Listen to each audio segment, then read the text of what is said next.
Olá! Hoje no mundo político, julgamentos, polêmicas e nomeações no STF.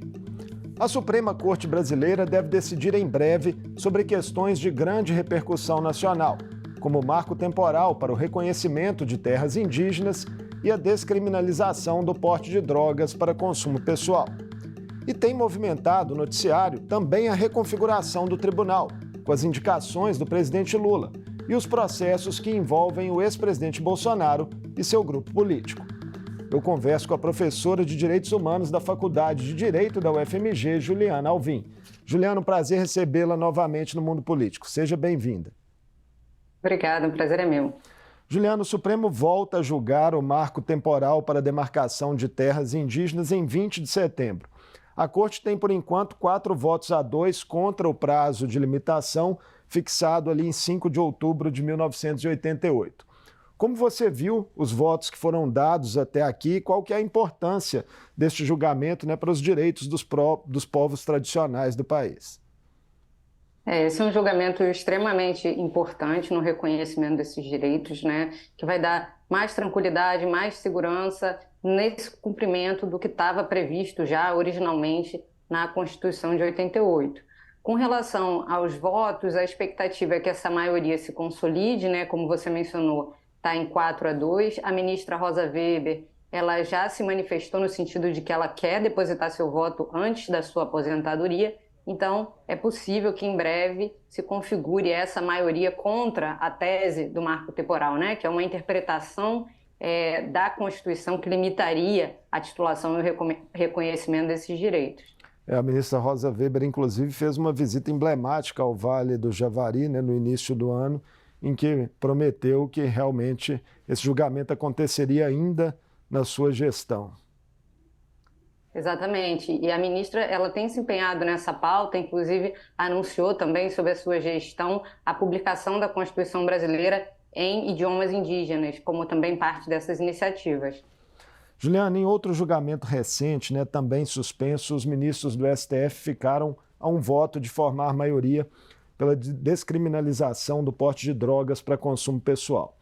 As repercussões variaram entre aplausos de forças progressistas e críticas de conservadores. E os votos de Alexandre de Moraes a favor e de Cristiano Zanin contra estiveram ali entre os mais repercutidos. Qual sua expectativa em relação ao desfecho que a Corte dará à questão? Esse é um julgamento que tem muitas nuances, Foi bastante noticiado o posicionamento do ministro Alexandre de Moraes, que alguns apontaram até como divergente da própria postura que ele teve no passado com relação ao combate ao consumo de drogas, E eu acho que essas nuances vale a pena elas serem explicitadas, porque o voto do ministro Alexandre de Moraes ele é muito relacionado à aplicação da lei, A aplicação da lei previa medidas administrativas para o usuário já, Então não medidas de restrição de liberdade. O que ele reforçou bastante é a questão da isonomia na aplicação dessa lei, Que o critério para que seja considerado usuário não difire em razão de raça, classe, gênero, etc. Então foi de alguma maneira um reforço da intenção legislativa daquilo que estava colocado na legislação, Lembrando que o primeiro voto do ministro Gilmar Mendes, que é relator desse caso, ele era mais abrangente ainda, Ele previa a descriminalização de todas as drogas e efeitos que parecem mais amplos do que do ministro Alexandre de Moraes, como, por exemplo, a própria tramitação desse tipo de caso, não no juízo criminal, mas no juízo cível. Então, é interessante ver que o ministro Alexandre de Moraes ele foi menos expansivo do que o voto do ministro Gilmar Mendes, adotando essas restrições. Então, ele não foi um voto tão pró-descriminalização assim como talvez tenha sido noticiado.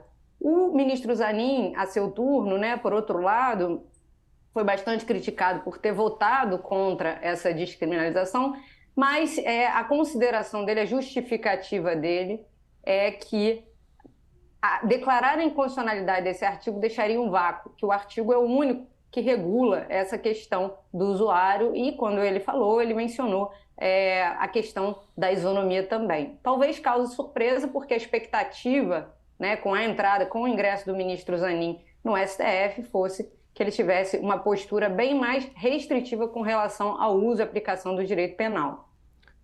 Falando em Zanin, né, a indicação dele, Juliana, ex-advogado pessoal do presidente Lula, né, para a corte, dividiu opiniões dentro do próprio campo da esquerda, onde setores expressivos ali defendiam uma indicação com outro critério, né, que levasse em conta principalmente a diversidade. Os primeiros votos do ministro, não só esse, né, em relação à descriminalização, surpreendem ou estão dentro aí de um perfil que já se desenhava na sabatina dele, né, após a indicação também, em sinalizações que ele deu ali? Essa pergunta é bem importante e vale a pena a gente talvez responder com uma outra pergunta que surpreende em relação a que expectativas, né? Acho que existia uma expectativa talvez da esquerda ou dos campos progressistas com relação ao posicionamento dele em diversos temas, como por exemplo esse, mas que na verdade se conhecia pouco do ministro Zanin antes do seu ingresso no STF, né? Então talvez a pauta mais conhecida fosse a pauta criminal. Quanto às demais, na verdade, houve pouca discussão, né? Então é difícil falar numa decepção ou num desapontamento com relação a essas outras pautas sobre as quais praticamente ele não foi instado a se manifestar e pela sua trajetória não eram conhecidas. Mas com relação às questões criminais, sim, é possível dizer que havia uma expectativa em que ele fosse ter uma postura mais garantista ou até abolicionista no campo penal em razão da sua atuação na defesa do presidente Lula, né? E isso não se concretizou exatamente nesse caso da descriminalização das drogas, né, com essas nuances que eu mencionei, e também em outros casos que foram noticiados. Então, por exemplo, foi um caso concreto, específico de furto, né, de itens que aí estavam em torno dos R$ 100, em que ele não aplicou o princípio da insignificância, como outros ministros fizeram, no caso específico, a ministra Carmen Lúcia. Então, a esse respeito, é possível dizer, sim, que há uma certa surpresa. Eu só notaria que em outros campos, como, por exemplo, o campo trabalhista, ele tem tido uma atuação consistente até agora a favor dos direitos de trabalhadores, o que pode ser visto por uns como uma surpresa, dado que ele é um advogado que teve bastante atuação no passado, né, em questões empresariais, então alinhado com essa pauta empresarial, mas não seria uma surpresa se a gente observar que quem o indicou foi o Partido dos Trabalhadores. Vai continuar sob holofotes. Os inquéritos conduzidos, né, Juliana Alvim, pelo ministro Alexandre de Moraes, que tem o ex-presidente Bolsonaro na alça de mira, também seguem repercutindo. É outro assunto quente no tribunal. O acordo de delação premiada, fechado pelo ex-ajudante de ordens, né, o coronel Mauro Cid, sua soltura logo depois, trouxe à tona a discussão sobre a forma como esse instrumento, né, vem sendo usado no Brasil desde a Operação Lava Jato. A Corte anulou, né, outras delações da Lava Jato no passado. E agora? Né, o que você imagina que vai acontecer? Essa é uma questão que vai voltar para o STF, né, e talvez numa nova configuração, e ela vai precisar ser respondida. Porque no passado o STF decidiu que a Polícia Federal tinha autonomia e possibilidade de fechar esses acordos sem a participação do Ministério Público. Apesar de, em casos concretos, o próprio STF ter adotado uma postura de excepcionalidade, de excepcionar essa sua própria decisão. Então, talvez esse seja um momento para o tribunal revisitar e esclarecer, né, as questões relacionadas a isso. Né? A gente teve, por exemplo, essa decisão recente relacionada ao Odebrecht, né, relativa também a delações o ministro Dias Toffoli, né? Exatamente, exatamente. E esse caso é um caso que está sendo discutido na turma, houve recurso, há dúvidas sobre a extensão dessa decisão, né? Quais são as consequências dela, o que ela acarreta, e houve recurso para que isso seja melhor delimitado ou esclarecido pelo ministro Toffoli ou pela própria segunda turma. O ministro Toffoli chegou a dizer, né, que o acordo de leniência da Odebrecht em processos da Lava Jato tinha sido uma armação contra a democracia. Ele usou essa expressão. É verdade, é verdade. Essa postura tão, digamos assim, vocal do ministro Toffoli contrasta, né, com uma atitude que ele teve no passado até de intransigência, de restrição com o Partido dos Trabalhadores, especificamente com o ministro, com o presidente Lula, né, que teria deixado mágoa, a questão do enterro do irmão do presidente Lula, e a impressão que dá um pouco o vocabulário, o tom dessa decisão é um pouco de compensar essas atitudes do passado. É uma reaproximação política, né? Uma espécie de reaproximação ao que está sendo cogitado. Agora, Juliana, no meio jurídico, né, a vinculação entre delação e soltura também é vista como problemática por muitos analistas. Qual a sua visão? Existe essa crítica, uma crítica pertinente, né, do uso da delação como uma espécie de chantagem, né, para obrigar, como um requisito para a soltura. Né, então, a pessoa se mantém presa, salvo se ela fizer a delação, e você tem um instrumento de pressão muito grande, que é a restrição da liberdade. Né? Acho que é importante a gente situar essa discussão específica, que é relevante em si, na discussão mais ampla, né, sobre os inquéritos conduzidos pelo próprio STF, que também sofrem críticas sobre a sua condução. É verdade que as decisões do ministro Alexandre de Moraes, em boa parte, estão sendo reiteradas sucessivamente pelo plenário do STF, mas há um conjunto de decisões e medidas nessa seara criminal que sofrem dessa crítica, né, de excessos em relação a esse tipo de instrumento e uma restrição excessiva do direito desses acusados e réus.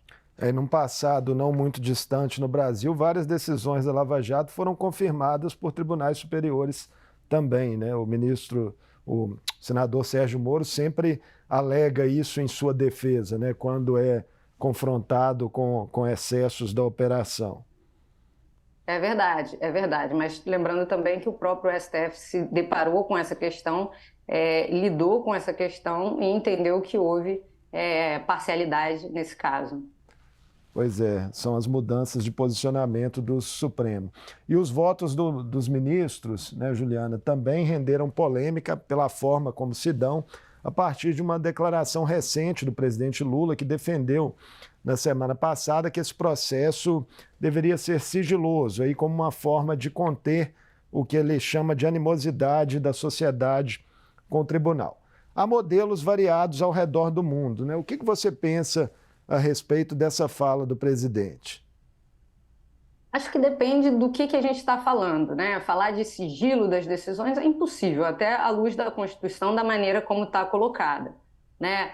Inclusive, a legitimidade do Poder Judiciário, ela reside na publicidade das suas decisões e não só do resultado, né? Da motivação, para que as pessoas possam compreender a decisão, mas também compreender a interpretação que está sendo dada àquela legislação. E se a gente for pensar, por exemplo, em instâncias inferiores, essa motivação, essa fundamentação, ela é crucial para que se possa, inclusive, recorrer daquela decisão. Então, acho que isso não pode estar em questão, né? Que as decisões têm que ser motivadas, as razões têm que ser conhecidas, afinal, o Poder Judiciário, ele não é um poder eleito, então ele não tem essa credencial democrática, ele é um poder que se legitima pela aplicação do direito, pela sua imparcialidade, pela sua independência.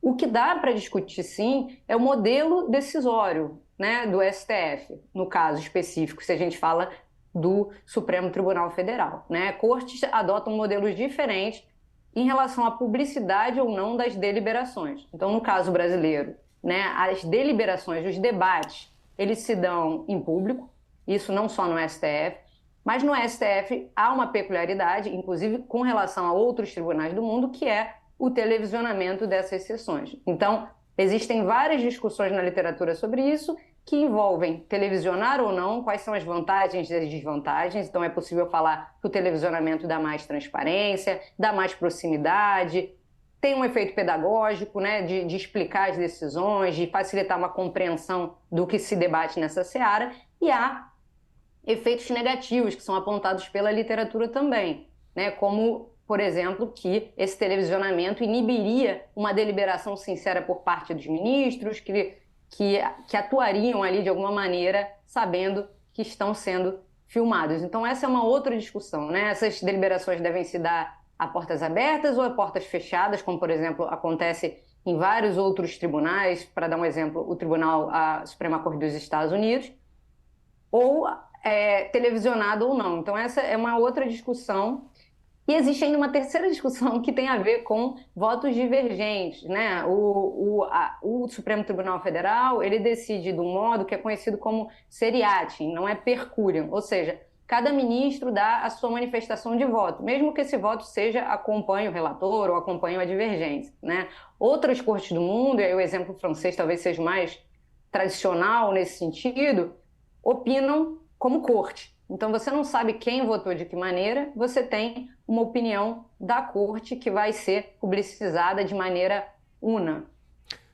No caso, né, da experiência brasileira, dá para se fazer uma vinculação entre o advento ali das transmissões, dos julgamentos pela TV, com uma mudança de perfil de atuação dos próprios ministros, que se tornaram aí, de repente, figuras mais midiáticas? É possível, é possível. Há alguns atores que vão levantar a questão de se o televisionamento, por exemplo, teria levado a um aumento, né, no número de páginas dos votos. Então, uma necessidade de fazer uma justificativa que, por um lado, que fale à opinião pública, mas, por outro, que mostre erudição, que mostre conhecimento. Então, essa é uma discussão. E a outra discussão, de fato, como você mencionou, é essa questão da exposição dos ministros e especificamente de maneira individual, né? Do tribunal como um todo, no centro dos debates sociais e políticos, mas os ministros individualmente sendo conhecidos, sendo identificados, e com certeza o televisionamento ele auxilia, né, nessa personalização, pelo menos nos moldes como o processo decisório está colocado. Dentro desse mesmo contexto, Juliana, nós já tivemos falas emblemáticas nos últimos anos, né, como a da ministra Carmen Lúcia, de que o Supremo deveria ouvir a voz das ruas. Em um determinado momento ali ela disse isso. E também muitas críticas de especialistas sobre votos supostamente condicionados por pressões da imprensa e da opinião pública em geral. Isso gera disfuncionalidades ou faz parte do jogo? A questão da participação da sociedade, da opinião pública, é uma questão extremamente importante, né? Ao mesmo tempo que o tribunal, como o Supremo Tribunal Federal, ele tem que ser permeável à opinião pública e à sociedade, ou seja, ele tem que ouvir esses diferentes agentes sociais, dar espaço equânime a eles, né?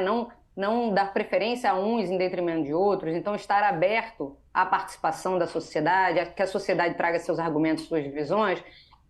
Uma corte constitucional, talvez a sua principal função seja a de poder agir contra-majoritariamente, né? A gente, numa democracia constitucional, que é a que a gente vive, a gente é regido por dois pilares, né? De um lado, a democracia, que está baseada na regra da maioria, e de outro, a Constituição, que justamente busca frear essa maioria quando for necessário. Então, por isso, por exemplo, uma corte como o Supremo, que é uma corte composta por indivíduos não eleitos, ou seja, que não se regem pela lógica eleitoral, tem uma série de garantias, né, para garantir ou para assegurar a sua independência, para que possam decidir justamente de maneira contrária à política. Por exemplo, quando o tribunal derruba uma lei que tenha sido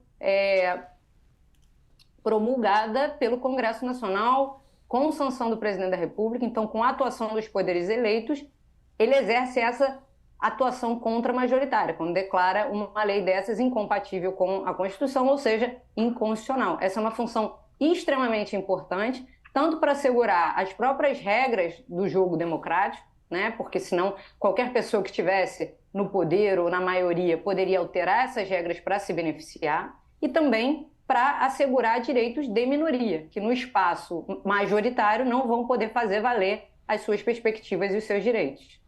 Juliana, vamos falar um pouco agora de futuro. Lula terá em breve, né, outra indicação a fazer com a aposentadoria compulsória nas próximas semanas da ministra Rosa Weber.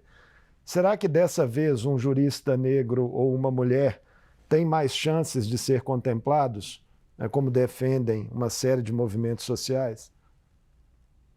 Isso seria algo que seria muito importante, né? Inclusive porque a saída da ministra Rosa Weber reduz, né, o número de mulheres no tribunal. Então, seria aí abaixo desse piso que foi estabelecido aí nos últimos anos. Então, seria bastante importante garantir essa representatividade de gênero, mas também racial, né? Mas o que tudo indica, o que tem sido noticiado, é que o presidente Lula não está inclinado a tomar uma decisão nesse sentido. Eu acho que a gente tem que esperar, mas, de toda forma, explicitar a importância disso, né? E aí, acho que vale a pena dizer que não é necessariamente porque todas as mulheres ou pessoas negras pensem da mesma maneira, né? A ideia de você trazer diversidade para o tribunal é trazer uma pluralidade de perspectivas, de experiências e de trajetórias de vida, né? De forma a fazer com que essas decisões elas sejam mais informadas. O problema é que não é só do STF. Os dados gerais de um diagnóstico, Juliana, étnico-racial do Poder Judiciário, divulgado no início desse mês pelo CNJ, dão a dimensão dessa questão da diversidade. Apenas 1,7% dos magistrados e magistradas brasileiros identificam-se como pessoas pretas e 12,8% se auto-intitulam pardos. E entre os servidores do Poder Judiciário, os negros somam também menos de 30%. Como mudar progressivamente essa realidade a médio e longo prazo? Essa é uma questão extremamente importante, essa realidade ela precisa ser modificada, né? E uma das medidas que a gente conhece, que a gente tem implementado no Brasil em outros campos para isso, são as ações afirmativas, por exemplo, em concursos, né? Então, a gente entender que existe uma cota que tem que ser preenchida por pessoas negras, por mulheres, etc.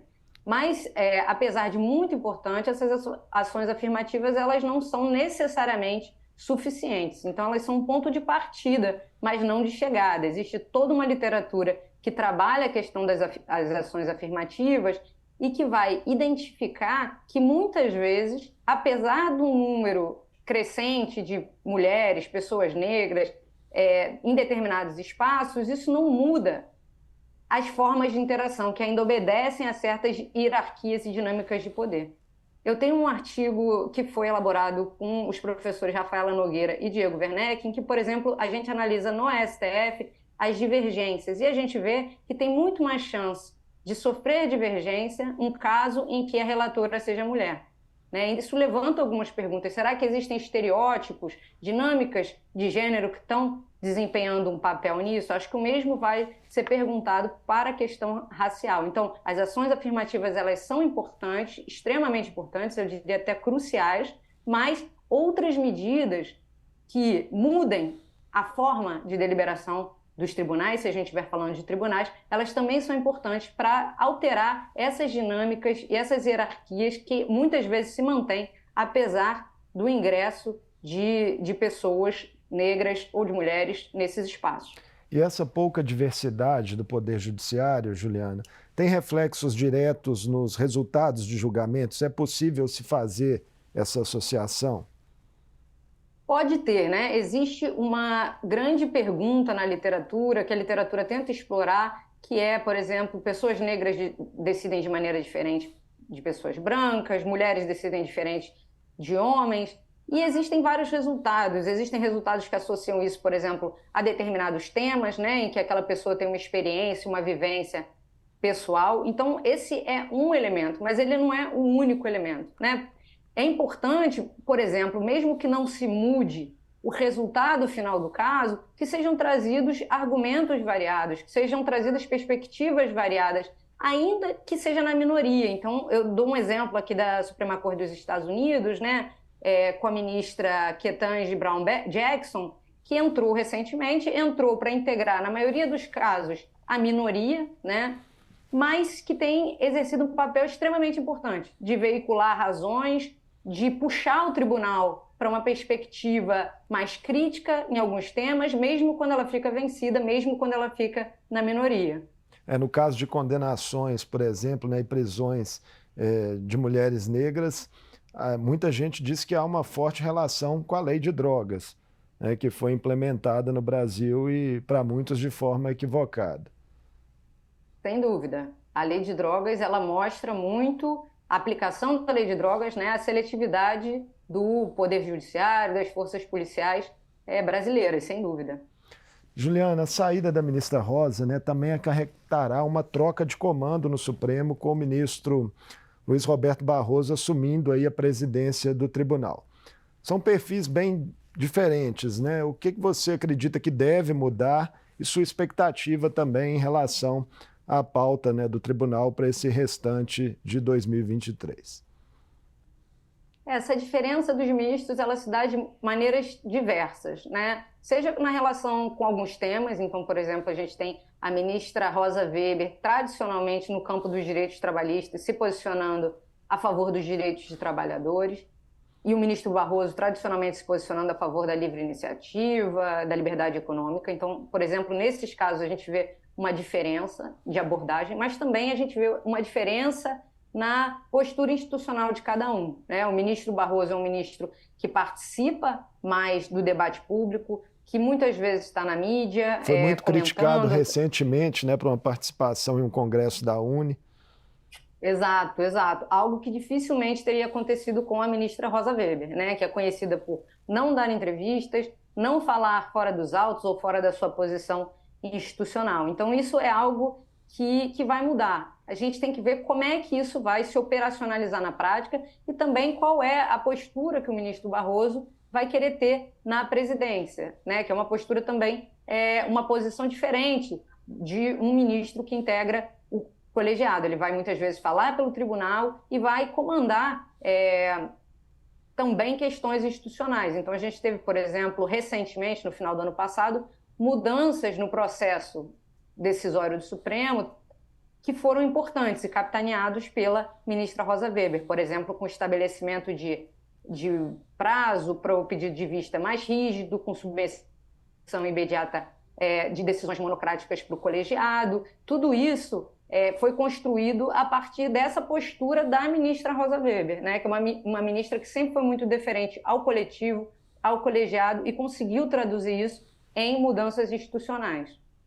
Juliana, muito obrigado por essa conversa conosco aqui no Mundo Político, mais uma que nos ajuda a entender, né, os interesses em jogo no tribunal, nos julgamentos e na sua própria composição no STF. Eu que agradeço, muito obrigada. Até a próxima. Eu conversei com Juliana Alvim, professora de Direitos Humanos da Faculdade de Direito da UFMG. Falamos sobre as pautas de julgamentos em destaque neste semestre no Supremo Tribunal Federal, com seus impactos políticos e sociais, e ainda das pressões em torno das indicações do presidente Lula para a Corte. O Mundo Político fica por aqui. Obrigado por nos acompanhar e até o próximo programa.